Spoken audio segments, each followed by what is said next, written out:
Oke, Assalamualaikum warahmatullahi wabarakatuh. Salam kebajikan, Om Swastiastu, Namo Buddhaya, Salam Pancasila. Selamat siang. Hari ini adalah pertemuan ke-13 dari Cyber Psychology. Topiknya adalah perilaku cyber atau perilaku siber. Bahasa Indonesia kan jadi perilaku siber ya, di dunia kerja.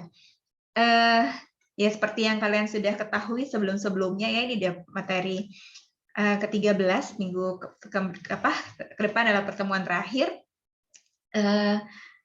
Saya berusaha memasukkan beberapa bidang psikologi di cyber psychology ini ya. Ini adalah bidang psikologi yang PIO ya, psikologi industri organisasi gitu. Dan jujur aja di bukunya YT maupun di buku yang satu lagi Adam Jensen ini nggak jelasin. Jadi sama seperti yang kemarin yang sosial sama yang berbagai generasi itu saya mencari dari berbagai sumber gitu karena belum ada di buku. Nah, tapi ternyata karena belum ada di buku gitu ya, pikiran saya tuh kemana-mana nih kalau ngomongin ini gitu. Jadi apa aja ya, kok jadi topiknya banyak gitu. Akhirnya saya berusaha membatasi gitu ya, topiknya ada 6 ini, yaitu adalah yang pertama aplikasi dan web terkait pencarian kerja, terus yang ketiga adalah online workplace procrastination, terus yang ketiga work from everywhere, generation gap di lingkungan kerja, akun media sosial ternyata mempengaruhi pekerjaan dan dunia kerja diminati generasi Z. Gitu. Jadi materi-materi hari ini seperti ini, ya. Nah, mungkin kalian ada yang mengenal ini, ada yang pernah pakai gitu ya. Ya, sekarang ini kita harus punya media sosial yang berkaitan dengan dunia kerja, LinkedIn gitu ya. Setidaknya punya dulu LinkedIn-nya, terus kalau bisa aktif gitu ya, kalau bisa memang terkoneksi dengan orang-orang teman-teman rekan-rekan kerja kita atau mungkin rekan-rekan waktu mahasiswa dulu kayak gitu-gitu ya. Jadi sekarang ini ya banyak pencari kerja atau pencari kerja kan si pelamar kerjanya atau orang yang bertugas untuk mencarikan pekerja, mencarikan orang lain untuk bekerja di tempat tertentu, headhunter gitu, itu biasanya pakai LinkedIn ya, nyarinya dari LinkedIn kayak gitu. Terus juga ada website untuk mencari pekerjaan kayak Jobstreet gitu ya. Atau kalau tadi yang saya bilang headhunter itu ada Karya Talents misalnya kayak gitu. Terus juga ada ini nanti kita bahas ya.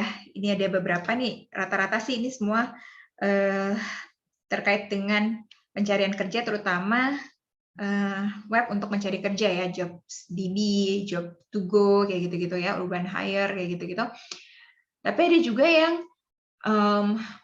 untuk membuat CV gitu ya, kurikulum vitae. Kalau dulu kan kayak susah banget bikin kurikulum vitae yang menarik gitu. Udah nggak zaman tuh yang kurikulum vitae-nya berlembar-lembar gitu ya. Itu generasi X tuh yang kayak gitu, baby boomers tuh yang kayak gitu ya. Kalau generasi Y, generasi Z tuh CV-nya cukup 1 halaman, mencakup semuanya dan menarik, itu enak dibaca gitu. Dan ada beberapa aplikasi yang bisa membantu kita untuk membuat CV yang menarik gitu. Kalau dulu kan kayaknya hanya orang-orang tertentu yang bisa bikin CV menarik gitu ya. Sekarang udah ada Canva, udah ada template-nya ya, udah ada CV Maker kayak gitu-gitu. Bahkan ada website yang bisa mencarikan pekerjaan sampingan ya di freelancer ini. Ini penjelasan lebih lanjutnya. Gini ya, aplikasi dan web pencarian kerja itu ada yang untuk membuat kurikulum vitae. Jadi mulai dari awal dulu nih, ya untuk membuat kurikulum vitae itu ada Canva, ada CV Maker. Mungkin ada yang lain yang lebih tahu pernah pakai apa? Pernah bikin Kinobi nggak? Asia, Mbak. Apa? Kinobi, Mbak. Kinobi. Oke, itu kan saya juga baru tahu tuh, ya. Terus ya kayaknya sekarang juga CV bukan cuman yang tertulis ya, bukan cuman tertulis gambar gitu, bisa aja sekarang udah video gitu ya. Sudah lebih menarik lah gitu. Terus juga bukan cuman CV ya, kalau misalnya kalian bergerak di bidang semacam seni, desain grafis gitu itu kan harus punya karya-karya yang sudah dibuat sebelumnya disimpan di situ juga gitu ya. Terus untuk mencari kerja nih ya yang paling terkenal kan Jobstreet dulu ya dari awal, terus Urban Hire, JobsDB gitu. Dari zaman saya selesai kuliah gitu ya, kalau ke pameran pencarian kerja di misalnya di UI gitu ya, itu udah dari dulu gitu kayak bikin akun gitu ya, masukin data gitu kan misalnya untuk di Jobstreet nanti dipanggil dari situ misalnya kayak gitu-gitu. Jadi bukan lagi ngasih beberapa tahun sebelum saya tuh biasanya kalau ke pameran pencarian kerja kayak gitu tuh biasanya bawa surat lamaran sebanyak-banyaknya terus ngasih ke masing-masing stand gitu ya. Kalau sejak saya lulus tuh di tahun 2010-an udah nggak gitu, udah masukin aja misalnya datanya atau langsung aja masukin Jobstreet nanti tertariknya di bidang apa gitu-gitu. Terus media sosial yang menampilkan riwayat pekerjaan, misalnya LinkedIn. Yang saya tahu LinkedIn doang sih. Mungkin ada yang lain. Ya gitu. Ya, terus headhunter gitu ya. Tahu headhunter kan ya? Senior kalian ada tuh yang pernah magang di headhunter beberapa tahun yang lalu. Memang sebetulnya headhunter ini harusnya orang psikologi, orang SDM gitu ya. Jadi mereka ini kan biasa kan kalau misalnya kita mau melamar kerja, salah satu yang dites adalah psikotest gitu ya, psikologi tes kayak gitu untuk mengetahui kepribadiannya cocok nggak sih di organisasi itu atau di perusahaan itu gitu kan. Nah terus kemudian ya jadi itu biasanya kan yang ini kan yang bergerak di bidang itu kan SDM ya atau HRD gitu kan, yang ngurusin mulai dari kriteria pegawai yang diinginkan kayak gimana, terus memberikan pengumuman dicari lowongan ada dibuka lowongan kayak gitu sampai membuat persyaratan tesnya sampai penerimaan dan segala macamnya gitu kan. Nah saat ini ya HRD itu sebetulnya antara perusahaan tuh boleh dibilang butuh nggak butuh gitu ya. Maksud saya butuh nggak butuh, kalau dulu gitu bahkan sebelum HRD itu baru 20-an tahun belakangan lah ya. Sebelumnya itu namanya personalia. Personalia itu kayak nggak terlalu dibutuhkan lah kayak gitu. Kayak ya cuman ngurusin orang cuti, cuman ngurusin gaji kayak gitu-gitu doang. Nah, terus beberapa tahun kemudian kan mulai jadi kalau orang-orang yang kerja di personalia tuh kayak udah yang bukan biasanya kayak sorry itu saya ya kalau di PNS gitu orang-orang personalia tuh kayak yang kalau dulu gitu ya saya ngelihatnya ini saya ngomong berdasarkan pengalaman ayah saya dulu PNS gitu ya, personalia tuh nggak dianggap gitu di lembaganya gitu ya, di lembaga pekerjaannya itu gitu. Nah terus ya karena cuma ngurusin ya itu gaji, kapan libur, kapan cuti kayak gitu-gitu doang, bukan yang sesuai dengan keahlian si perusahaan atau si organisasi itu gitu kan. Nah kemudian kan beberapa tahun setelah itu baru oh ini tuh harus dianggap banget soalnya ya perusahaan atau organisasi itu harus memperhatikan kesejahteraan pegawainya gitu kan. Nah terus baru deh banyak orang-orang akhirnya namanya diganti jadi SDM, sekarang HRD, HR kayak gitu-gitu ya. Nah yang sesuai dengan kapasitasnya yaitu salah satunya adalah orang-orang psikologi. Banyak sekali perusahaan yang HR-nya itu bahkan bukan dari psikologi sama sekali. Ini berdasarkan pengalaman saya juga pernah kunjungan magang di suatu perusahaan terkait logam ya, perusahaan BUMN terkait pembuatan bahan-bahan logam lah ya. Itu ada mahasiswa yang magang di sana, terus dia bilang, Mbak, di sini nggak ada orang psikologi sama sekali, di sini tuh orang teknik semua. Bahkan Mbak, masa beban kerja pegawai dibikinnya beban kerjanya kayak berapa kilogram dia bisa ngangkut logam saat hari ini gitu loh. Ini beban kerja kan bukan begitu ya gitu. Jadi terlalu teknik yang ya mereka nggak ngerti apa itu beban kerja secara psikologis, secara manusiawi gitu ya. Kan itu bukan robot ya, berapa kilogram dia bisa ngangkut besi hari itu gitu kan. Tapi itu kenyataan gitu bahwa memang untuk beberapa tempat mungkin masih ada yang meremehkan, bahkan ada yang udahlah nggak perlu HR gitu. Karena kita yang penting butuh orang-orang yang sesuai dengan keahlian yang diminta oleh perusahaan ini. Ya perusahaan ini bikin apa, perusahaan ini bergerak di bidang apa, ya udah pegawai-pegawainya bergerak di bidang itu aja. Akhirnya HR-nya nggak mungkin di satu perusahaan itu bisa jadi nggak ada HR atau HR-nya terbatas banget satu atau dua orang kayak gitu. Nah itu di satu sisi adalah peluang untuk jasa headhunter, untuk jasa-jasa penyedia HRD. Itu jadi ada sendiri tuh sekarang ada sendiri industri penyedia jasa HRD gitu. Saya juga tahu ada rekan saya yang kerja di situ kayak gitu ya, yang ngurusin itu. Jadi kalau satu perusahaan itu lagi butuh HR, nah itu mengontak mereka kayak gitu. Jadi perusahaannya itu sendiri, perusahaan X itu nggak ada HR sama sekali, jadi tapi memanfaatkan jasa perusahaan lain yang menyediakan jasa HR itu kayak gitu. Terus ada yang seperti itu, ada yang bahkan kan susah ya nyari orang yang cocok gak sih kerja di sini gitu ya. Aduh, gue tuh sebetulnya minat nih. Ini biasanya di perusahaan-perusahaan besar ya, yang misalkan bank atau apa yang dia butuh manajer nih, butuh manajer kan berarti bukan dari awal kan, bukan dari apa namanya orang-orang yang lulus fresh graduate gitu ya, udah butuh pengalaman sekian tahun ya gitu-gitu. Manajernya perusahaan X tuh keren banget tuh kemarin gue ketemu, gimana ya supaya dia bisa kerja di kantor gue ya gitu. Nah itulah gunanya organisasi headhunter ini gitu ya. Jadi ada jasa, ada perusahaan yang memang khusus merekrut orang-orang yang dianggap sudah oke di suatu bidang untuk beralih ke perusahaan lain gitu. Mereka yang mendekati gitu. Di sini keren loh gitu.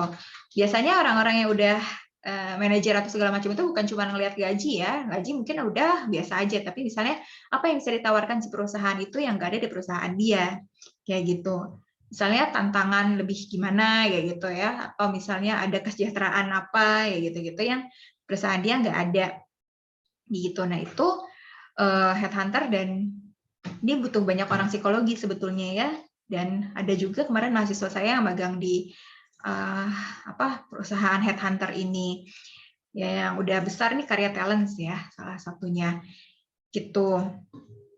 Dan itu ada webnya sendiri gitu kan. Terus mereka juga ngelihat biasanya dari LinkedIn gitu ya, dari siapa nih yang diincer gitu. Nah terus untuk membuat pekerjaan sampingan ya, biasanya masih butuh pekerjaan sampingan. Itu ada freelancer.com ya, biasanya pekerjaan sampingannya jadi copywriter gitu ya, jadi graphic designer atau jadi ya macam-macam sih ya gitu. Ada pertanyaan, ada saran? Nah, di sini ada komentar. Nggak ada? Lanjut ya. Nah, terus bahasan berikutnya adalah tentang online workplace procrastination ya. Jadi ini kalian lihat gambarnya ya, itu ngapain sih di tempat kerja gitu ya, ini main game, buka belanja gitu ya. Wah, 12-12 untuk hari Minggu, coba kalau 12-12 hari Senin ya langsung pada belanja deh kayak gitu. Nah oke, sebelum ngomongin online workplace procrastination, kita tahu dulu apa itu prokrastinasi. Supaya prokrastinasi itu nunda-nunda pekerjaan, gampangnya gitu ya. Gampang lah, nanti aja tuh ngerjainnya. Ntar dulu deh gitu. Ini nggak cuma di tempat kerja ya. Kalian sebagai mahasiswa pun, atau kalian dulu waktu jadi siswa, jadi pelajar, waktu sekolah pun juga mungkin nggak asing dengan prokrastinasi ini. Mungkin pernah mengalami prokrastinasi gitu ya, atau bukan pernah lagi, udah biasa Mbak gitu ya. SKS kalau dulu kan ngomongin sistem kebut semalam. Jadi baru belajar ujian pas besoknya mau ujian, hari ini baru belajar kayak gitu. Ya itu prokrastinasi. Besok mau ngumpulin tugas baru hari ini dikerjain kayak gitu-gitu ya. Itu contoh-contoh prokrastinasi gitu. Nah, macam-macam kenapa ditunda-tunda itu. Ada yang karena memang aduh males deh, aduh banyak pekerjaan lain, atau gue nggak ngerti mau ngerjainnya dari mana kayak gitu. Toh gampang lah, itu mas sejam juga gue selesai, udah nanti aja dulu gitu ya. Alasan-alasannya kayak gitu. Nah, workplace procrastination itu berarti prokrastinasi di dunia kerja. Jadi nggak melakukan pekerjaannya langsung langsung pada saat ditugaskan, tapi nanti dulu ngerjain yang lain-lain dulu. Gitu. Itu dibedakan jadi dua, online dan offline ya. Ini berdasarkan Betin ya. Itu jadi offline itu berarti dia melakukan prokrastinasinya dengan dengan melakukan pekerjaan-pekerjaan lain yang secara offline, yang secara langsung. Misalnya kalau di kantor tuh apa ya, lama-lamain jam makan siang gitu ya, gosip, ngobrol kayak gitu-gitu. Itu offline kan, langsung tuh dilakukan di kantornya gitu. Tapi kalau online berarti dilakukannya secara online, ngapain aja, misalnya sorry saya typo ya, streaming ya, misalnya nonton tayangan streaming, nonton YouTube, nonton film, buka medsos, main game online, belanja online, chat. Nah, bahkan ada yang namanya istilahnya itu cyber slacking. Jadi karena ada aplikasi Slack ini kayak kayak chat, tapi kayak misalkan ya gampangnya gini deh, WhatsApp grup kantor kayak gitu ya, atau ya Slack itu kayak kalau dulu kan bahkan YM ya, pakai Yahoo Messenger gitu kan buat di kantor gitu. Pokoknya ini adalah aplikasi chat khusus untuk kantor gitu. Ya, sebetulnya nggak harus pakai si Slack ini, bisa pakai aplikasi yang lain, misalkan pakai WhatsApp group gitu ya, atau mungkin masih ada yang pakai YM di kantornya gitu ya. Ada sih kayaknya YM udah nggak ada ya. Ya gitu. Terus harusnya kan itu grup untuk ngomongin kerjaan kantor. Tapi malah ngegosip di jam kerja. Nah, itu namanya cyber slacking. Kayak gitu. Nah, terus atau soldering. Soldering ini kerjaannya A, tapi disuruh harusnya dia nyelesain A. Misalnya nih saya kan di PPM gitu ya. Selain sebagai dosen, misalkan saya di PPM gitu kan, penelitian dan pengabdian masyarakat. Nah, harusnya saya tuh ngerjain yang bilang PPM aja, tiba-tiba orang SDM minta saya ngelakuin kerjaannya. Nah, itu soldering. Kayak gitu. Itu banyak tuh jadi ya. Mbak ada ini nih, tolong ini dong kayak gitu. Itu padahal bukan, akhirnya gara-gara melakukan pekerjaannya bukan tugasnya dia sendiri jadi terhambat kayak gitu. Jadi tertunda. Nah, itu soldering ya. Terus terus menurut Bronner, semakin banyak pekerja yang sulit mempertahankan fokusnya lebih dari 15 menit. Gitu. Jadi 15 menit melakukan pekerjaan terus kemana-mana kayak gitu ya. Itu karena di dunia maya itu semakin beragam pengalih fokusnya. Kan sembari ngetik terus tiba-tiba muncul chat apa gitu. Makanya kalau WhatsApp-nya menyala gitu, lagi ngetik lagi kerja tiba-tiba ada chat dari siapa ya gitu. Jadi itu semakin banyak pekerja yang mengalami hal tersebut gitu ya. Ada pertanyaan? Nggak ada?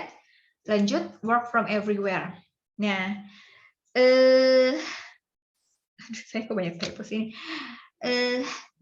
Sebetulnya sebelum pandemi ya, udah mulai ada tuh kerja itu nggak harus di kantor gitu ya. Ada yang namanya co-working space ya.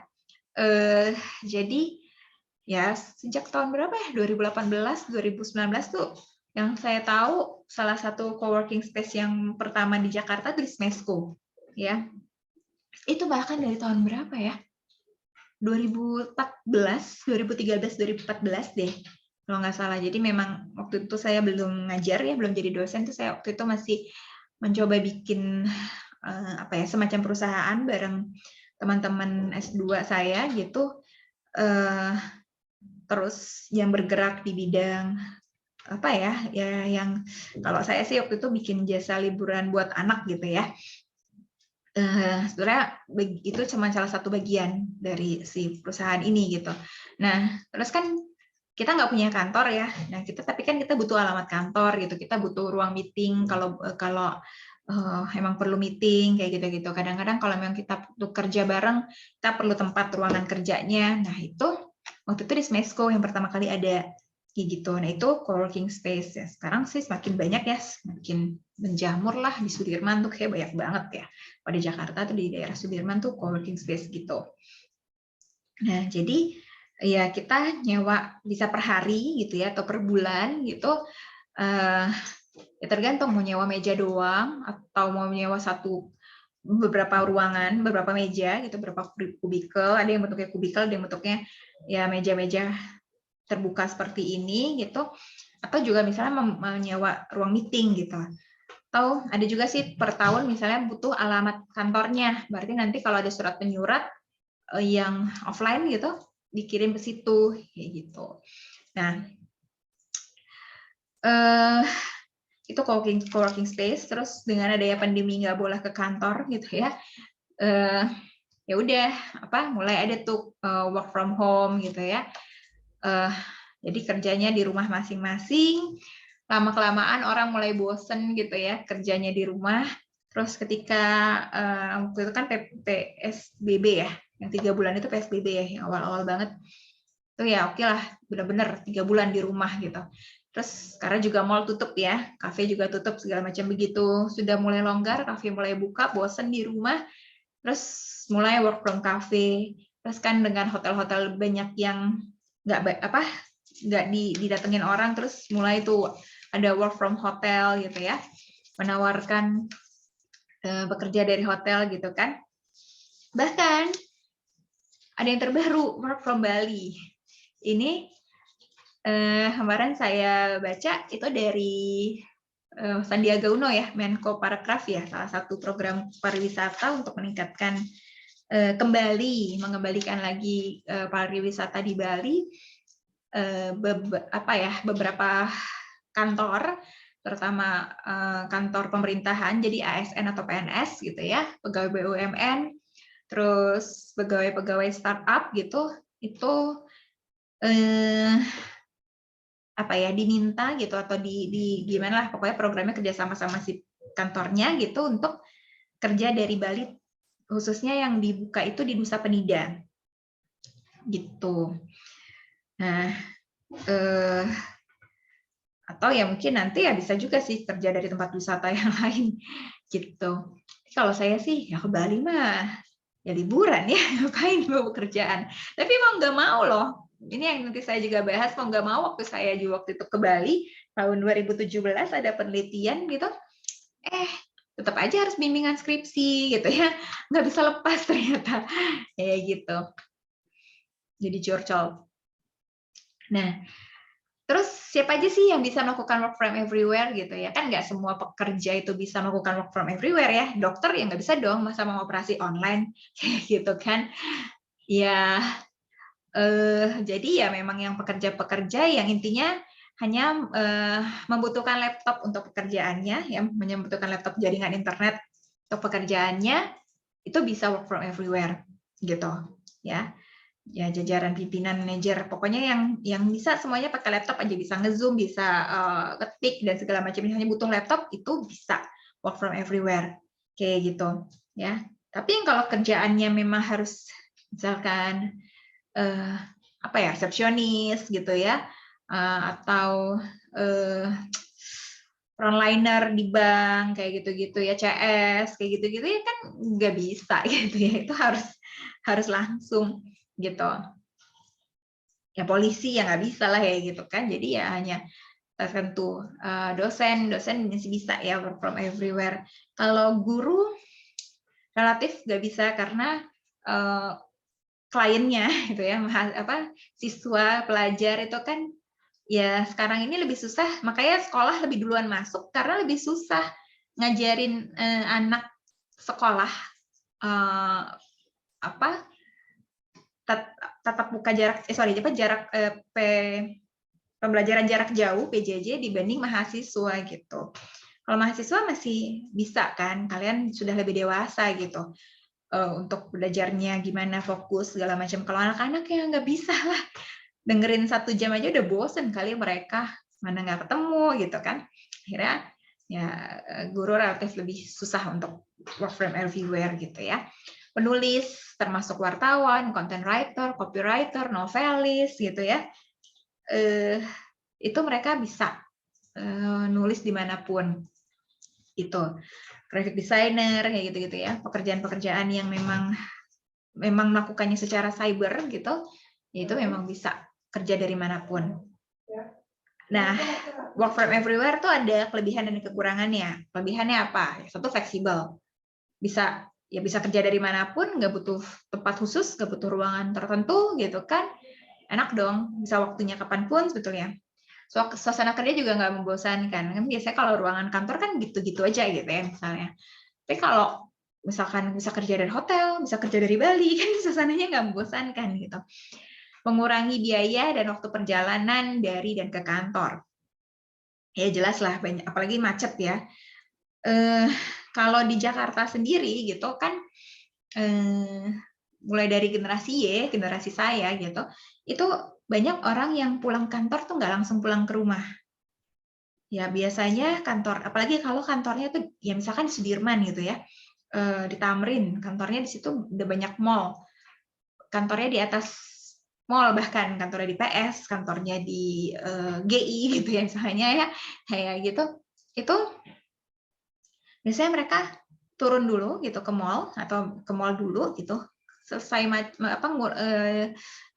ngurangin ngelewatin dulu jam macet gitu ya, supaya nggak nambah stres karena macet gitu, dan menyelesaikan dulu menyelesaikan dulu stresnya, bukan menyelesaikan sih, nggak diselesaikan juga, supaya pulang ke rumah itu nggak bawa stres kerjaan kantor. Biasanya mereka istirahat dulu, terus abis gitu baru pulang ke rumah. Ini gitu. Ini biasanya pengen ngopi-ngopi, nonton, ketemu teman, hangout sama teman-teman kerjanya kayak gitu ya. Bahkan mungkin ada yang ke bar kayak gitu. Nah, itu sudah banyak terjadi sebelum pandemi, itu udah banyak kejadian seperti itu ya, karena itu tadi udah stres sama kerjaan kantor gitu, terus harus stres lagi macet, pulang ke rumah ngadepin rumah stres lagi, apalagi kalau sudah berkeluarga gitu kan, pasangan kayak gimana, anak kayak gimana, mereka khawatir stres kerjaan dan stres macet itu begitu pulang ke rumah anak nangis langsung meluapnya ke si anak misalnya kayak gitu kan, padahal bukan salahnya anak itu gitu kan, jadi biasanya mereka istirahat dulu tuh gitu. Nah terus tapi kalau work from everywhere kan jadi nggak perlu macet-macetan, mungkin kafenya dekat rumah gitu ya, kayak gitu. Tapi memang kerja dari rumah gitu. Terus lebih kreatif ya. Ya karena tadi suasana kerjanya nggak membosankan, jadi dapat banyak inspirasi gitu, jadi lebih kreatif. Terus bisa jadi terhindar dari orang yang nggak pengen ditemui, misalnya aduh males nih ketemu si X nih kayak gitu, kemarin gue lagi sebel nih di kantor sama dia nih gitu ya, aduh ketemu bos nih kan, kalau misalnya work from everywhere nggak harus ketemu gitu kan, tapi kalau ke kantor kan bisa jadi ketemu gitu. Nah tapi ada nggak enaknya adalah nggak ada batasan waktu kerja 24/7 gitu ya, nggak ada kan. Kalau kerja dari kantor ya jelas dari jam 8 sampai jam 4 sore gitu. Tapi kalau work from everywhere bisa malam-malam, bisa tengah malam dapat chat, bisa hari Sabtu Minggu kayak gitu-gitu ya. Terus jadi lebih boros Oke, memang mengurangi biaya dan waktu perjalanan dari atau ke kantor, tapi kalau kerjanya dari hotel, kerjanya dari kafe, ya lebih banyak dong uang yang dikeluarkan gitu. Terus kalau ternyata butuh diskusi sama rekan kerja, jadi agak susah karena nggak ketemu langsung. Ya mungkin ya bisa secara online gitu. Tapi online kadang ya di Indonesia gitu masih sinyalnya mungkin terputus-putus kayak gitu-gitu. Bisa jadi konsentrasi kerja terganggu oleh hal-hal lain ya gitu. Ya kerja di depan kolam renang ya pengen nyebur lah gitu kan misalnya. Dan kemungkinan prokrastinasi meningkat karena ngerasa kan lebih fleksibel. Ntar aja deh yang ini gampang deh ya gitu-gitu. Oke. Sampai sini ada pertanyaan? Nggak ada? Saya kecepatan nggak sih? Nah, kemudian adalah generation gap ya, atau gap generation. Kita udah pernah bahas ya, berbagai generasi. Bahkan ini ada nambahan yang sebelum baby boomers itu maturis, ya ada istilah maturis gitu. Ini kita udah pernah bahas berbagai generasi itu kayak gimana. Terus ya di sini yang gampang nih. Ini kalau ini di Inggris ya. Ini data dari Inggris. Masih ada tuh yang 3% lah generasi yang lahir sebelum tahun 45 bagi pekerjanya, baby boomers 33%, generasi X 35%, generasi Y 29%. Terus mulai ada generasi Z ya sebagai part time job, sebagai baru magang, baru fresh graduate gitu, baru mulai ada tuh. Gitu. Terus ya apa namanya kalau misalnya apa sih yang mereka pengenin gitu ya, kalau apa sih yang membuat mereka termotivasi gitu ya, aspirasi mereka untuk kerja tuh kalau maturis tuh home ownership, jadi pengen punya rumah sendiri gitu ya, jadi ngumpulin duit buat beli rumah sendiri.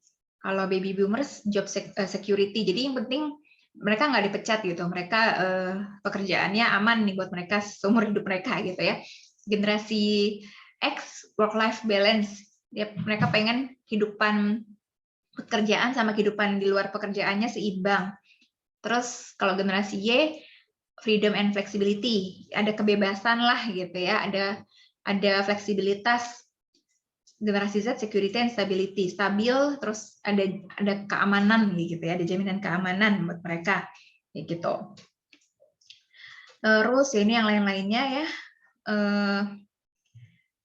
Dulu komunikasinya via apa? Kalau sebelum tahun 45 ya jelas surat tertulis formal gitu ya. Generasi baby boomer sudah pakai telepon, generasi X sudah pakai email sama SMS, generasi Y sudah pakai SMS sama sosial media.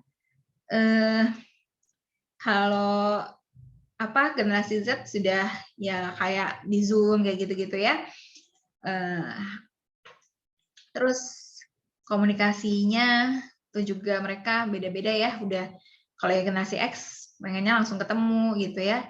Kalau baby boomers pengen bisa langsung ketemu atau ya bisa pakai telepon aja bisa sih gitu. Generasi ini sama nih ya. Mirip sama yang atas, gimana cara komunikasinya, preferensi untuk ketemunya kayak gitu. Nah, ini kira-kira perbedaannya gitu.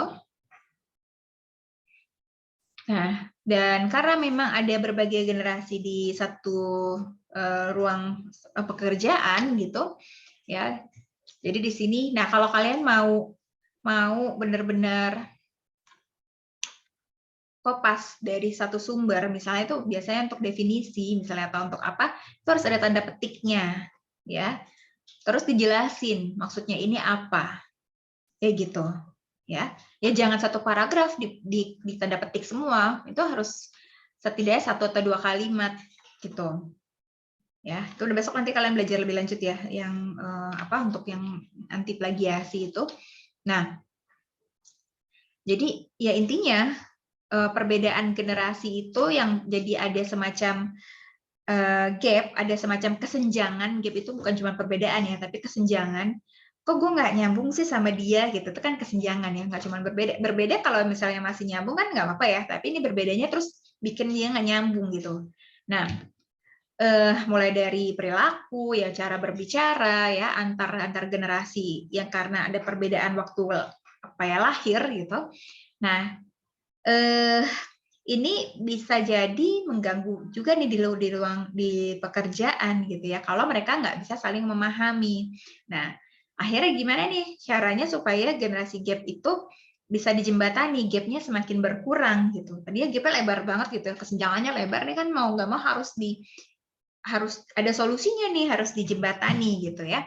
Nah, biasanya perusahaan-perusahaan itu bikin ada kegiatan-kegiatan yang saling mendukung. Nggak harus outbound ya tuh abis ya ada lah biasanya, tapi bukan cuma itu, tapi oke mereka dilibatkan di satu pekerjaan, di satu proyek yang sama. Jangan proyek ini yang bikin generasi Y aja semua, proyek yang ini generasi X aja semua. Soalnya mereka nggak nyambung, jangan makin dipisahin. Nggak, tapi gabungin gitu. Biar mereka bisa saling tahu gitu ya, saling ternyata bagus juga ya kalau ada generasi Y di sini, ada generasi Z di sini. Nah, nggak bagus juga kalau bisa ada baby boomers, nggak kepikiran ya kan kayak gitu ya misalnya. Jadi mereka bisa saling tahu kelebihan kekurangan masing-masing. Terus selain di pekerjaan juga harus ada ya tadi di luar pekerjaan biasanya kan ada outbound gitu ya. Untuk mempererat teamwork biasanya tuh perusahaan-perusahaan banyak banget yang bikin outbound, dan itu juga yang bikin outbound biasanya orang-orang psikologi nih kayak gitu. Ada yang memang ke situ gitu ya, atau bahkan harusnya memang orang psikologi karena mereka yang tahu gimana ya caranya bikin teamwork yang biar mereka tuh games-games yang untuk teamwork kayak gitu-gitu ya. Terus ya mereka udah pasti harus saling respect, saling menghormati, harus bisa melakukan komunikasi yang baik. Ya, tadi udah ya, hindari pemisahan usia dalam satu pekerjaan tuh tadi sama kayak yang dibuat ya, kegiatan yang saling mendukung. Harus terbuka satu sama lain di pekerjaan itu gitu ya. Jangan ini tutupin aja deh, ini udah deh nggak usah tahu deh ya kita. Ya. Terus visi perusahaan itu harus jadi visi untuk semua pegawai. Jadi pegawainya semuanya punya visi yang sama gitu. Karena kan visi itu kan kayak apa ya, pandangan tujuannya si perusahaan itu mau dibawa kemana. Kalau ada visi yang berbeda ya nggak nyambung nanti kerjaannya gitu. Dia nggak tahu kenapa harus melakukan pekerjaan itu gitu. Berikutnya adalah ternyata akun media sosial itu mempengaruhi pekerjaan ya. Jadi hati-hati gitu ya. Ketika kita mempost sesuatu di media sosial, komen, foto, video, apapun itu gitu ya. Apalagi media sosial mau yang sekarang, mau dulu gitu ya. Atau nanti ke depannya itu harus hati-hati karena ya jejak digital itu susah dihapusnya gitu ya. Walaupun kita udah hapus, belum tentu emang beneran itu udah kehapus. Siapa tahu ada yang pernah screenshot gitu ya. Waktu itu kayak ada beberapa kali kejadian ya. Bahkan kalau di Hollywood tuh bahaya banget ya. Ada sutradara yang, saya lupa siapa ya. Ada sutradara kalau nggak salah, yang akhirnya nggak jadi memegang suatu proyek film itu gara-gara pernah di Twitternya, saya lupa rasis atau anti LGBT gitu deh pokoknya. Itu pokoknya jadi satu ini nih gitu kan, itu kan udah isu yang sensitif ya gitu. Terus jadinya nggak dilanjutkan pekerjaannya. Ada juga yang yang saya dengar terakhir itu baru beberapa hari yang lalu tuh. Mantan finalis Putri Indonesia berlaku rasis ya. Itu juga jadi ini ya, jadi orang kan apalagi udah masuk berita itu, dan saya baca di liputan6.com ya, kayak gitu. Nah itu udah sampai baca ada beritanya seperti itu kan berbahaya tuh untuk karir dia kayak gitu. Nah jadi hati-hati dengan media sosial ya. Manfaatkan media sosial itu untuk jadi personal branding kalian, untuk ternyata kamu tuh jago ya konten untuk ngatur Instagramnya gitu. wah bagus nih kalau misalkan dia kerja di sini nih, gitu. Bisa jadi advisor untuk sosial media, atau sekarang namanya adalah sosial media spesialis gitu ya, kayak gitu. Terus atau ya kamu keahlian kamu apa gitu, di situ tuh kamu ya bisa tuh untuk bagikan di sosial media kamu untuk promosi diri gitu ya, atau personal branding kan kayak gitu. Nah, bahkan juga ada peraturan media sosial nih, saya juga baru tahu nih tentang peraturan media sosial itu. Jadi ada beberapa perusahaan yang membuat peraturan media sosial, jadi nggak boleh pegawainya misalnya melakukan nulis atau ngomong tentang apa ya gitu ya. Dan itu benar-benar diawasin sama HR-nya kayak gitu. Ya bahkan sekarang HR, headhunter gitu kalau nerima calon pegawai atau mencari pegawai gitu, benar-benar dilihat nih orangnya bakalan kayak gimana ya, kayak gitu. Orangnya pernah ngebully nggak? Pernah berkata-kata kasar nggak di media sosial? Pernah yang kayak gitu-gitu tuh, kalau udah yang ketahuan ada perilaku buruknya gitu, itu udahlah nggak usah kayak gitu. Ya jadi tuh kalian harus hati-hati. Ya, nah ya sarannya sih dari Tirto itu misalnya bisa aja membuat akun terpisah antara profesional dan pribadi. Ada kan yang banyak yang pakai akun-akun palsu, nggak pakai namanya dan segala macam. Tapi itu bukan berarti aman juga ya, gitu.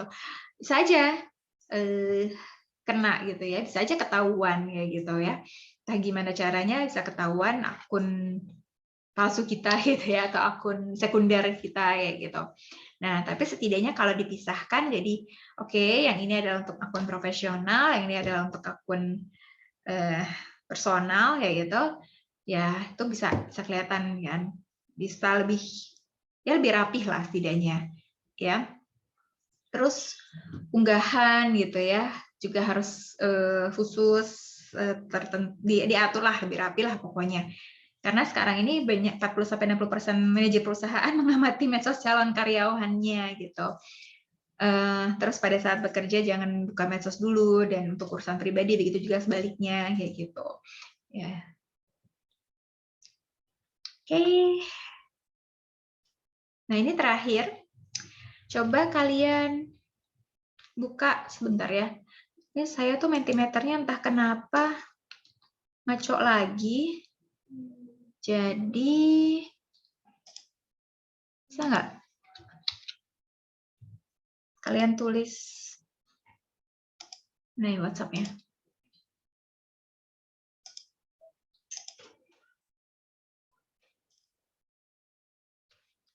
Nggak dibuka.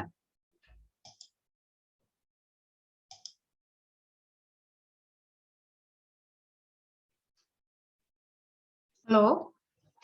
Bisa dibuka nggak? Lagi dicoba, Mbak. Lagi, iya Mbak, udah Mbak. Masih Udah, loading bisa? sebentar Mbak. Oke. Iya nih, Mentimeternya nggak tahu kenapa dari tadi kok dia minta, kayaknya lagi gangguan kali ya. Biasa lebih enak pakai Mentimeter sebetulnya, tapi ini mirip sih. Hasilnya nanti cloud gitu. Yang apa? Atau coba ahaslide.com terus A3JOC. Masukinnya itu.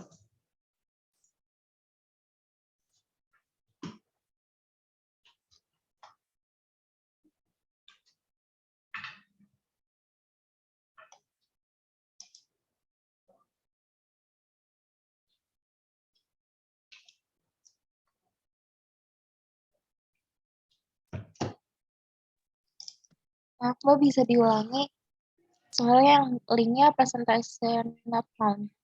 Kenapa?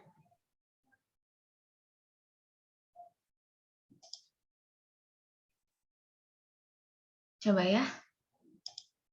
Oh, how to, sebentar. Jadi saya tutup lagi.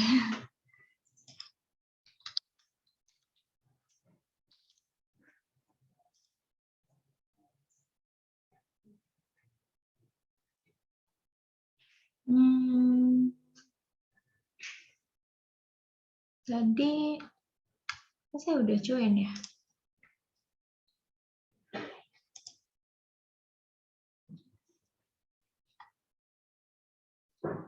Kok hilang lagi? Oh ini nih. Oh ini, yes, bisa. Oke.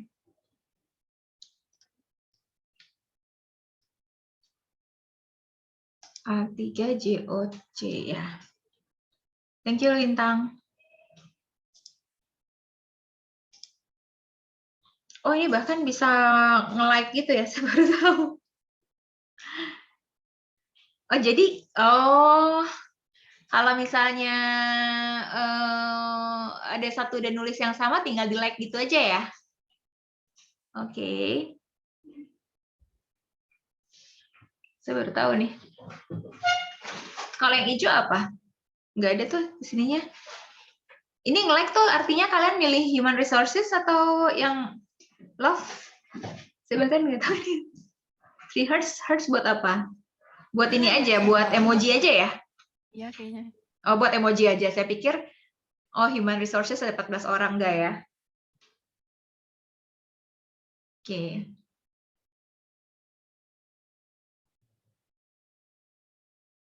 Oh gitu, oke.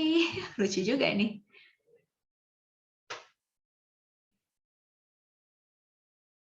Tapi nggak ketahuan siapa yang, berapa orang yang ngisi ya? 7, baru 7. Yang ngisi baru 7 orang? Tapi ada Maaf, 9. saya buka linknya malah partisipan limit gitu, Mbak. Iya Mbak, partisipannya limit. Oh gitu, wait.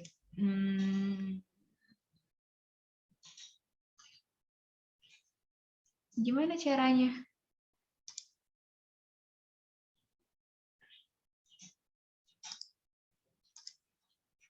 Ini langsung gini. Oh, partisipannya cuma bisa 7 orang. Ya, gimana ya?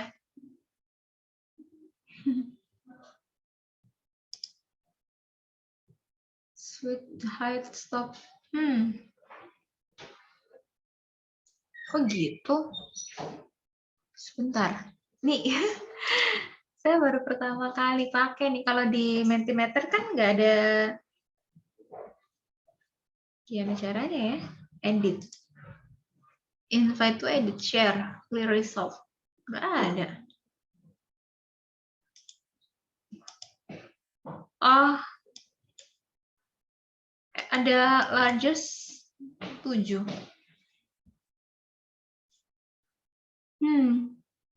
Apa karena gratis jadi limit gitu ya? Ya udah deh. Oke, thank you buat ide yang berpartisipasi. Sorry ya buat yang tadi limit. Saya juga kayaknya ini. Oke, di sini ada kayaknya harus bayar ya kalau buat nggak ada limitnya ya.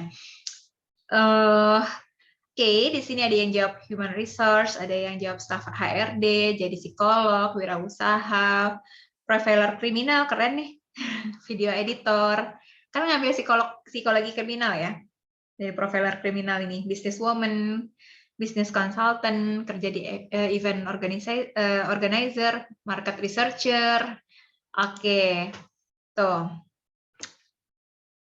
Bahkan itu jadi jawaban-jawaban yang belum saya masukin nih, dunia kerja diminati generasi Z. Kalian kan generasi Z ya. Oke.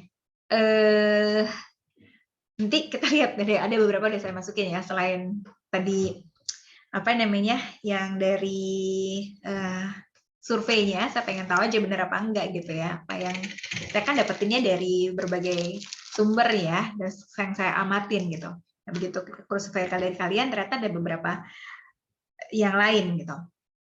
Nah, saat ini pekerjaan terkait cyber itu banyak banget ya. Terkait dunia maya itu banyak banget, semakin beragam gitu. Bahkan dulu waktu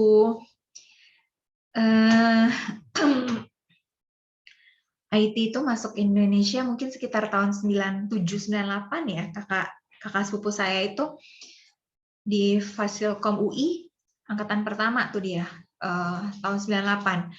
Waktu itu kita mikirnya Ya, dulu kan kalau di UI Fasilkom itu tadian bagiannya sebelumnya di teknik ya, biasanya orang-orang teknik elektro gitu ya, terus sampai akhirnya bikin fakultas sendiri ya, Fakultas Ilmu Komputer. Dulu kan waktu kakak saya, sepupu saya masih kuliah, terus baru selesai kuliah gitu, itu tuh biasanya kita minta, misalnya komputer rusak gitu ya, kayak gitu, atau yang kayak gitu-gitulah, masih belum terlalu. Tapi itu aja dia udah bilang bahwa ada bedanya, ada yang dia di bagian software, ada yang memang di bagian hardware, kayak gitu-gitu. Nah, semakin ke sini semakin beragam gitu, semakin banyak itu jurusan di ilmu komputer gitu atau di IT kayak gitu ya. Dan nggak cuman yang kuliah di IT gitu, yang kuliah di jurusan-jurusan lain juga sekarang ini dituntut untuk bisa bekerja terkait dengan si cyber ini gitu, termasuk psikologi gitu ya.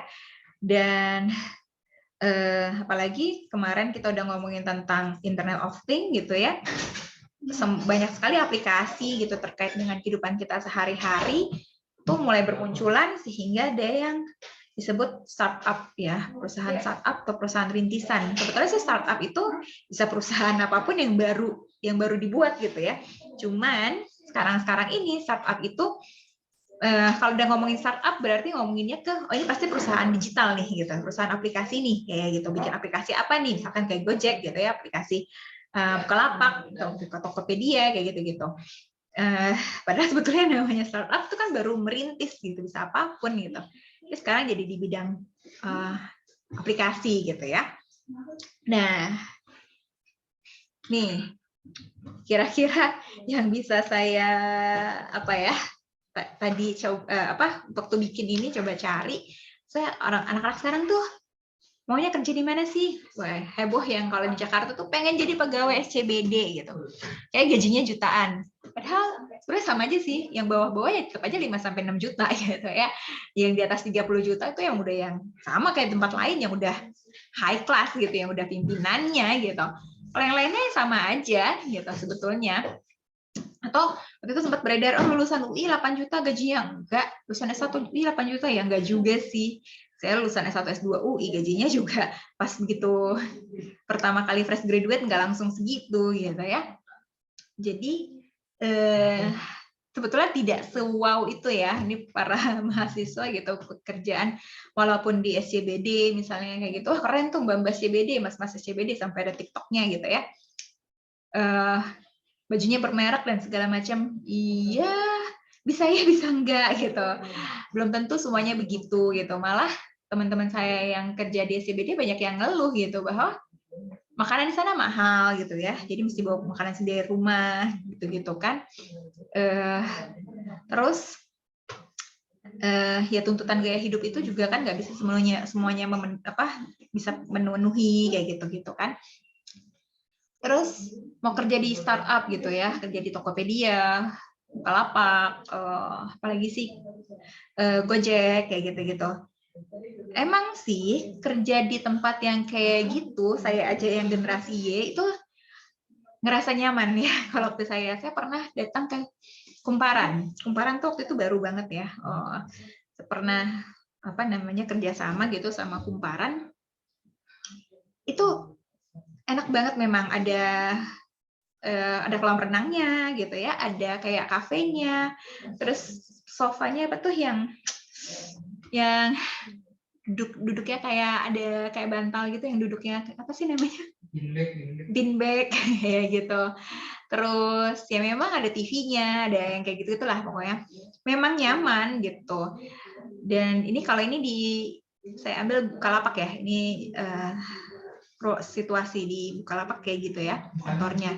Itu dulu kan Google ya yang pertama kali terkenal dengan konsep ruangan yang nyaman, itu Google ya. Pengen kerja di Google kayaknya asik banget gitu ya. Sebetulnya perusahaan yang lain pun yang bukan startup, saya pernah part time di Erlangga, itu juga nyaman sih kalau buat saya ya, karena ada kayak ruangan santainya itu banyak, kayak ada buku-bukunya bukan cuma buku-buku Erlangga gitu, buku novel buat santai, ruangannya juga enak kayak gitu.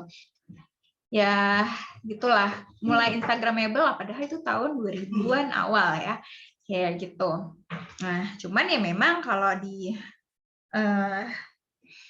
perusahaan BUMN, bukan BUMN deh, pemerintah gitu ya, kerja jadi PNS ya relatif suasananya homogen sih ya. Suasananya gitu-gitu aja gitu. Ya karena memang pemerintah itu kan ya tugasnya untuk ya bukan untuk mencari keuntungan ya, tapi untuk melayani gitu kan. Jadinya ya emang nggak begitu ruangan pekerjaannya gitu. Kalau yang memang mencari keuntungan butuh pegawainya sekreatif mungkin, biasanya memang ruangan kantornya itu lebih nyaman gitu. Terus banyak juga yang pengen jadi YouTuber gitu kan, pengen jadi selebgram gitu. Bisa dapat duit banyak, bisa terkenal ya gitu-gitu kan, bisa kerja dari rumah aja gitu-gitu. Nah, bisa kerja dimanapun. Iya memang benar, tapi untuk jadi YouTuber terkenal, jadi selebgram terkenal, itu nggak semudah yang kelihatan dari sekarang kita gitu. Itu kan mereka butuh waktu juga gitu ya. Ya boleh aja gitu. Nah, sekarang kalau kalian memang mau seperti itu, cari nih kira-kira bidang yang unik apa yang belum ada, masih jarang kayak gitu-gitu untuk di buat kontennya gitu. Dan konsisten, sebetulnya mau kerjaan apapun kan intinya konsisten ya gitu ya. Nggak apa-apa dari nol, nggak apa-apa pendengarnya masih sedikit kayak gitu, tapi kalau konsisten lama kelamaan juga ya oke kok gitu. Atau gamer kan juga sekarang jadi pekerjaan ya, jadi ya dia bisa jadi atlet e-sport, bisa jadi beta gamer ya, beta player gitu, nyobain game yang baru keluar biasanya cobain dulu, atau jadi buat gamenya. Terus tadi ada deh kayaknya yang content writer ya, mana sih tadi ya enggak? Oh enggak ada ya, oh ada market researcher, oke. Video editor ya, video editor ya tuh bisa tuh masuknya kemana tuh, video editor itu berkaitan sama YouTuber tadi ya. Berarti bukan dia yang langsung bikin kontennya, bukan dia artisnya, tapi dia di orang belakang layarnya ya. Kayak gitu. Oke. Nah, content writer sama copywriter ada persamaan dan ada perbedaannya ya. Sama-sama jadi menuliskan artikel tentang suatu perusahaan gitu ya, atau tentang suatu produk kayak gitu, tapi bedanya kalau content writer biasanya bukan cuma nulis aja, tapi juga bisa ini mirip-mirip nih kerjaannya beririsan sama bikin konten. Itu kan bisa aja di sosial media, bisa bikin gambar apa nih gitu ya. Content writer itu bisa aja juga melakukan bikin skripnya, misalnya bikin skrip untuk video ini kan, ketika kita bikin video perlu ada skripnya ya, tayangan gitu ada skripnya gitu. Nah jadi video ini bagusnya bikinnya kayak gimana, nah dia yang ngasih ide kayak gitu, terus nanti si selebgram atau youtubernya melakukan kayak gitu, tuh bisa masuk gitu juga. Nah atau bisa juga content writer itu content writer itu bisa jadi kerjaan sampingan ya. Misalnya nulis tentang suatu produk, tapi supaya produk tersebut, web tersebut tingkat keterbacaannya di Google, tingkat pencariannya di Google itu di halaman pertamanya Google, kalau bisa di nomor satunya gitu, itu kan ada trik-triknya. Kalian harus kata apa cuma sekian jumlahnya gitu ya, nggak boleh terlalu banyak kata dan, nggak boleh terlalu banyak kata yang kayak gitu. Nah itu content writer juga melakukan itu gitu. Nah kalau copywriter itu juga bisa dia lakukan, pokoknya dia copywriter itu bikin tulisan semenarik mungkin dengan jumlah misalnya cuma 2 kata gitu ya. Biasanya buat slogan iklan, buat moto perusahaan kayak gitu-gitu. Yang orang-orang bakalan inget terus nih. Gitu. Misalnya yang iklan tenar yang saat ini sampai saat ini saya ingat Pantene gimana sih? Aku udah inget nggak? Masih di sini. Oh, apa yang anak iklan 90-an ya? Yang saya masih inget Thermorex ya. Bu Joko, termos esnya ada ya gitu ya. Nah, itu kan tugasnya si copywriter tuh, sampai sekarang orang masih inget kayak gitu. Yang gitu. Terus ya itu juga bisa kalian lakukan gitu ya kalau suka nulis gitu. Graphic designer, kalau graphic designer ya ngedesain media sosial, ngedesain tampilan media sosial, misalnya ngedesain macam-macam ya, ngedesain iklan, ngedesain biar tampilannya bagus ya, segala macam kayak gitu-gitu. Sosial media spesialis dia yang ngatur-ngatur ini tayangnya kapan, ini harusnya apa dulu kayak gitu-gitu ya. Ini bikinnya yang menarik, fotonya kayak gimana, ya gitu-gitu. Biasanya mereka juga yang moto mereka juga gitu ya, atau yang videoin mereka juga kayak gitu. Tadi ada yang mau jadi research marketer ya. Ini bisa di data analis, termasuk digital marketernya ya. Mereka biasanya ke data analis ya. Yang sekarang lagi ngetren apa sih gitu. Nyari tahu biasanya di situ. Melakukan survei, dia melakukan survei, dia yang bikin surveinya, dia ngelola datanya segala macam. Terus biasanya nanti dikerjasama sama digital marketernya, oke dengan data sekian, berarti kita harus ngapain? Gimana caranya supaya menarik, supaya lebih banyak pembeli, kayak gitu-gitu. Sampai yang ini masih bisa ya anak-anak psikologi melakukan gitu, walaupun digital marketer itu biasanya ekonomi ya harus lebih kuat gitu, ilmu-ilmu ekonominya. Data analis itu kalian kuat di statistik, nggak harus anak statistik lulusan statistik, tapi kalau kalian jago statistiknya gitu ya, jago analisis data gitu, kalian bisa sih jadi data analis gitu. Bahkan ada S2-nya sendiri ya, ada kursus-kursusnya juga kalau nggak salah, sekarang ini banyak lah. Nah, tapi kalau web developer sama web designer ini memang kerjaannya orang IT banget ya, psikologi nggak bisa sih gitu. Ternyata web developer sama designer itu beda, karena kalau developer itu kayak tukang bangunan ya, gitu, kayak teknik sipilnya lah, kayak lulusan teknik sipil. Kalau web designer itu anggap aja lulusan arsitek, gitu. Itu kalau kita ngedesain rumah. Nah, kalau ngedesain web gitu ya berarti ya web designer itu yang ngelihat yang ngurusin tampilan webnya, web developer itu yang codingnya gitu ya, yang bikin codingnya supaya tampilan webnya bisa kayak gitu, gimana caranya gitu ya. Ini kira-kira ada pertanyaan nih, kayak ada chat. Online course buat penunjang jadi data analis tuh katanya Lintang bisa, iya ya, ada ya sekarang ya, banyak ya online course juga ada kayak gitu. Gitu deh bidang pekerjaan nanti begitu kalian lulus. Dan ya dengan kalian kenapa masih ada ini? Oke. Begitu ya, salah satu manfaat kalian ikutan kuliah cyber psychology ini ya setidaknya kalian tahu ya sekarang itu yang lagi ngetren di dunia maya apa, perilakunya apa aja, dengan perilaku masyarakat kayak gitu tuh kalian harus gimana gitu. Ya. Oke, ada pertanyaan? Mbak, saya Farah izin bertanya, Mbak. Jadi kan selama saya belajar di cyber ini kan juga saya kan mendapatkan bahwa ternyata di dunia media sosial itu banyak sekali tingkah laku, pola perilaku dan segalanya tentang manusia gitu. Yang mungkin kayak manusia itu sangat berbeda gitu dengan realitanya ketika dia di media sosial gitu, Mbak. Dan membahas pekerjaan juga terkait dengan pekerjaan yang tadi Mbak juga telah bahas gitu. Saya ingin bertanya, apakah nanti mata kuliah cyber psychology ini juga akan menghasilkan jenis apa ya Mbak, bahasanya gimana? Pokoknya jenis profesi psikologi yang baru. Kayak misalkan kan kalau di psikolog itu seperti kita tahu juga ada psikolog dewasa muda, terus ada psikolog dewasa, kemudian ada psikolog anak, terus ada psikolog forensik. Apakah cyber ini akan menghasilkan psikolog baru gitu, misalkan nama psikolog yang baru gitu? Karena kan ya ternyata kan banyak sekali gitu Mbak yang ilmu-ilmunya juga gitu yang baru, apalagi cyber juga masih baru. Menurut Mbak bagaimana?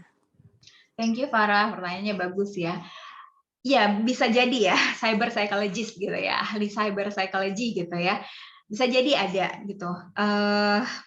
Ya setidaknya memang ini masih baru banget gitu, ini baru masih bayi lah kalau kayak dia di tahapan perkembangan manusia gitu, ini masih bayi lah, ilmu ini baru banget gitu ya, baru berapa tahun ini. Bahkan kemarin sempat kita bahas ya, cyber psychology itu istilah dari British Psychology ya, British Psychology, BPS, British Psychology Society ya. Kalau di APA kan dari Amerika namanya masih Internet Behavior gitu ya. Jadi dari sisi nama aja masih terdapat perbedaan gitu antara psikolog-psikolog di Amerika dan psikolog di Eropa gitu ya. Setahu saya sepertinya S2-nya belum ada. Setahu saya ya, setahu saya sepertinya belum ada, baru menjadi salah satu bagian bidang ilmu, kajian ilmu gitu ya, penelitian-penelitiannya biasanya memang yang lakuin orang-orang psikologi sosial, orang-orang psikologi perkembangan kayak gitu ya, terkait dengan kalau di orang-orang perkembangan biasanya ngomongin remaja tuh. Perilaku remaja di cyber kayak gimana? Karena yang dianggap memiliki masalah di cyber itu adalah remaja gitu. Sebetulnya sih karena saat ini remaja adalah pengguna terbanyak gitu. Nah, atau kalau di dunia sosial ya itu tadi misalnya pada nyebarin hoax, pada bullying kayak gitu-gitu ya, pada cyberbullying. Nah, itu orang-orang sosial melihatnya seperti itu gitu. Terlepas dari tahapan perkembangannya apa. Nah, ya sejauh ini masih seperti itu. Tapi kalau ke depannya nanti jadi suatu bidang pekerjaan yang baru, sangat memungkinkan gitu.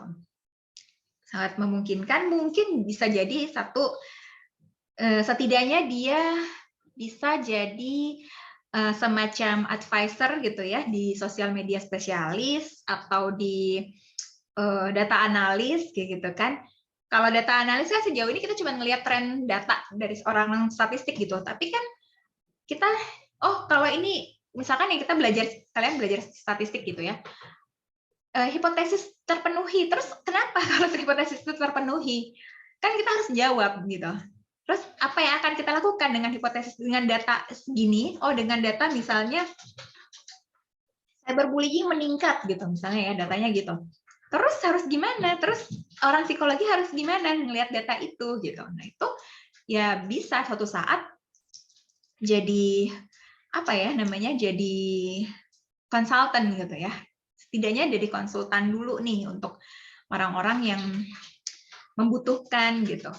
Misalnya saya baru bentar ya, saya iniin. Kalian mungkin kalau mau ikut boleh.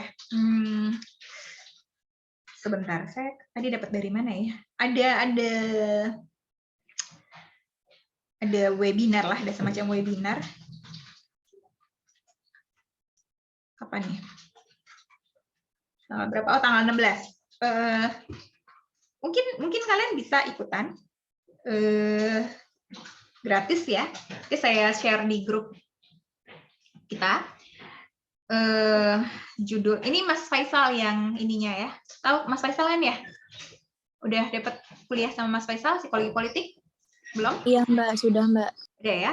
Nah ini pembicaranya Mas Faisal, judulnya Menakar Potensi Konflik dan Proyeksi Transformasi Konflik dari Pemilu 2024 Generasi Z. Ini zamannya kalian nanti. Kalian ada yang pemilu belum kemarin? Kalau belum kan nanti pertama kali 2024 ya. Nah, ya Mas Faisal kan ahli psikologi politik, dan dia juga memang ada lembaga penelitian yang terkait dengan generasi Z ya, YOS Laboratory itu ya. Di situ bisa jadi nih kalian nanti mungkin di tahun 2024, di tahun 2029 dan selanjutnya, kalau misalnya para politikus, caleg, cagup, capres, calon-calon pemimpin lainnya itu membutuhkan gimana sih caranya supaya menarik minat orang-orang dengan kampanye di dunia maya. Nah itu ya butuh ilmunya cyber psychology gitu. Jadi kedepannya bisa seperti itu dari bidang politik. Belum lagi tadi bidang marketing gitu ya. Politik mungkin hanya beberapa saat aja, misalkan pada saat pemilihan saja. Tapi kalau marketing kan selama setahun itu terus menerus gitu ya. Itu butuh orang psikologi, gitu. Butuh orang yang ngerti cyber psychology gitu. Selama ini kan didominasi oleh orang-orang IT sama komunikasi ya. Ya, tapi mereka nggak tahu perilaku manusianya gitu. Mereka misalkan orang komunikasi, ya oke, jago how to communicate gitu ya, how to attract people gitu. Tapi cuma narik doang tapi tidak bisa mempertahankan kan juga susah ya, makanya harus butuh orang psikologi di situ misalnya. Jadi iya, tapi apakah nanti akan jadi, kalau psikolog itu berarti bidang klinisnya ya, bidang klinisnya secara khusus mungkin bisa jadi gitu, psikolog cyber gitu ya. Jadi khusus mungkin dia khusus menangani gangguan-gangguan yang terkait dengan cyber gitu, bisa aja. Gitu. Baik Mbak Caca, terima kasih masih banyak atas peluangnya penjelasannya. gitu ya. Gitu. Oke, thank you Farah. Yang lain?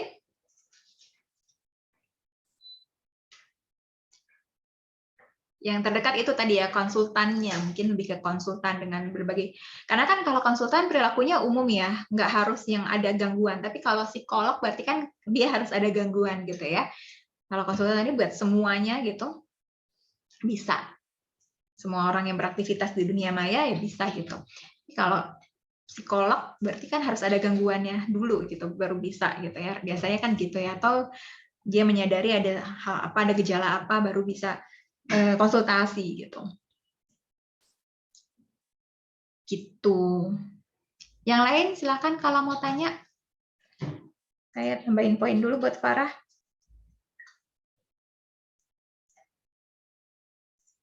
Ada lagi?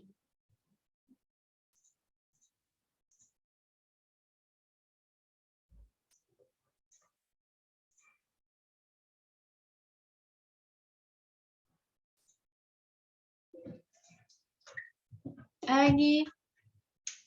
Gak ada. Kita kuis baru sekali ya. Tapi ya udah deh, nggak apa-apa, satu aja.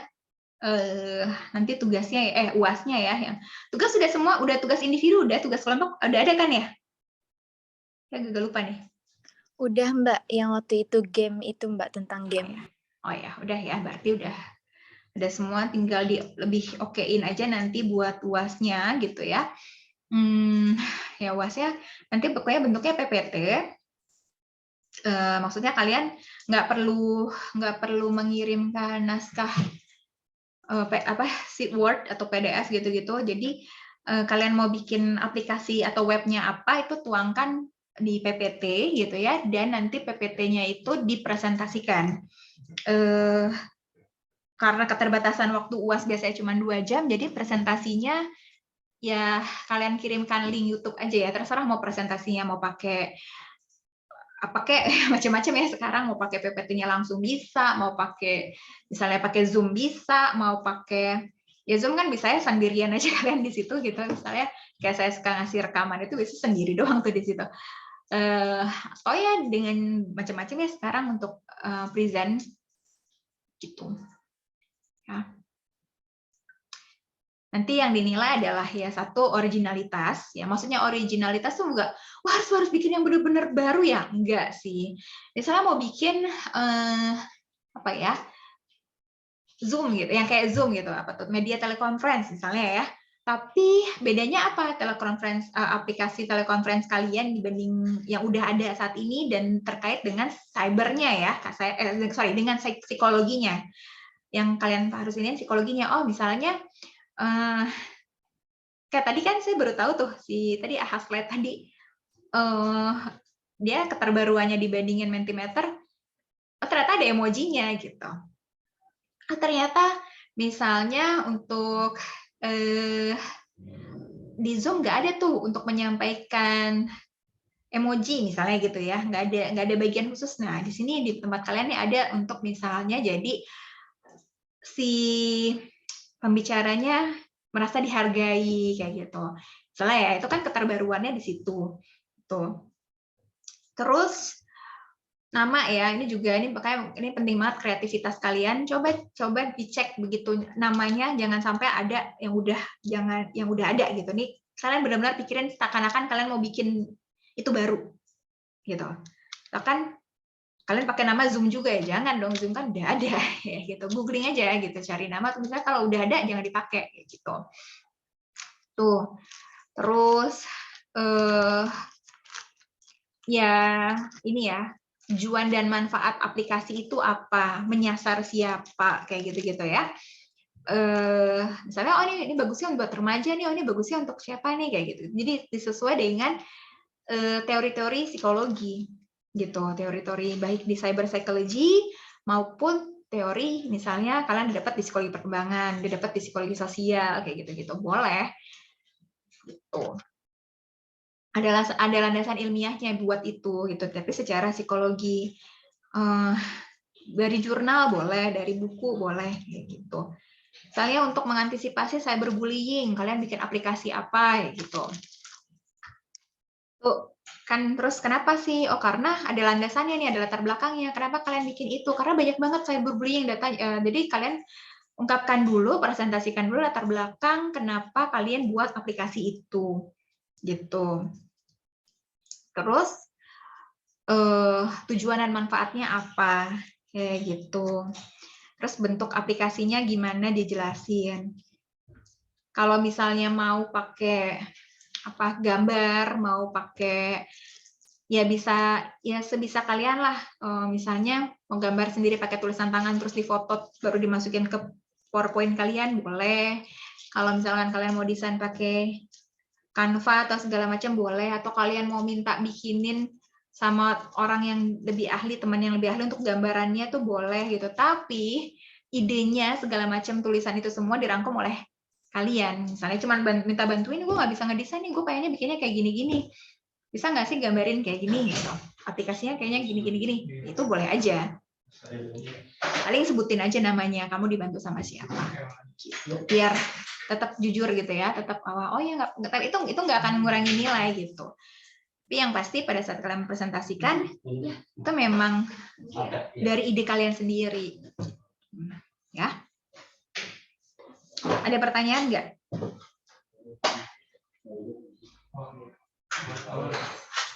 Terkait itu. Macam-macam ya, itu bisa bebas banget nih. Ada berapa sih? Ada 40 atau 50 orang kan, nggak harus tentang media sosial ya. Yang dari kemarin kita omongin mau terkait pekerjaan tadi boleh gitu ya, mau terkait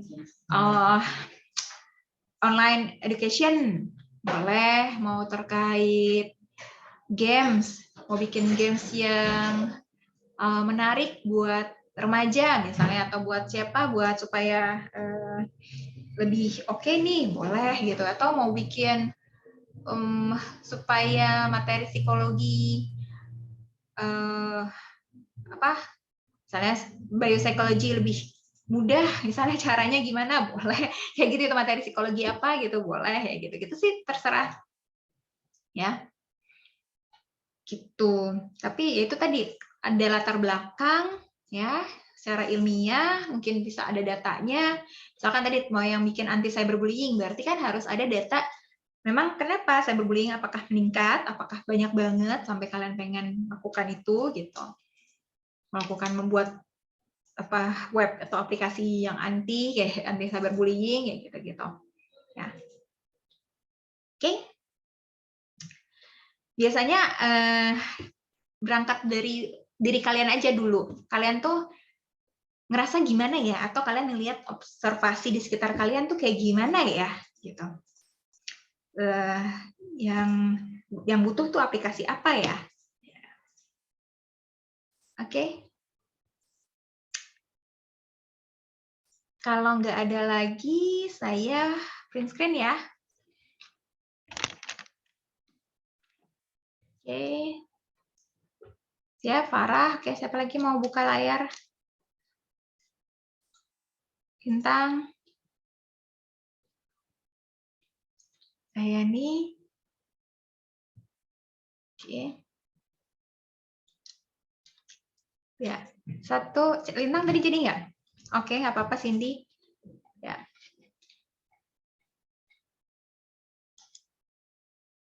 Ya, nggak apa-apa Yudita. Ya, siap ya.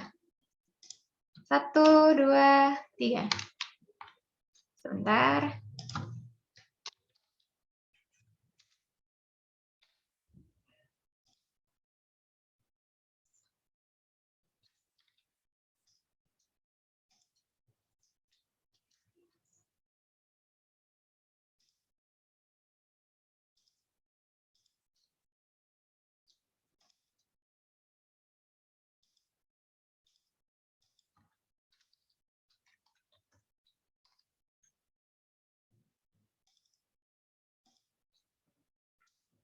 Satu lagi. 1, 2, 3.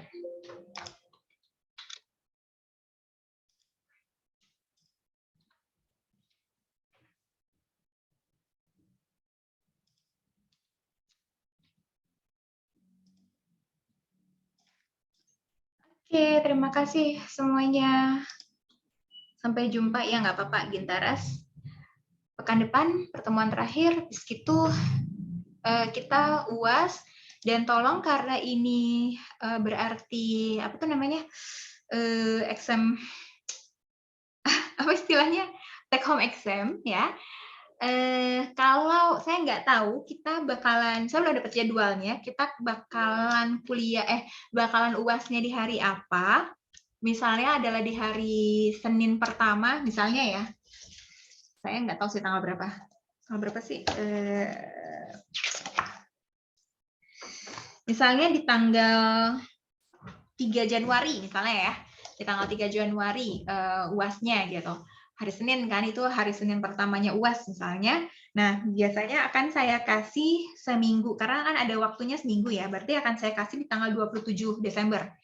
Ini misal ya, saya belum tahu jadwal UAS kalian tuh kapan, gitu.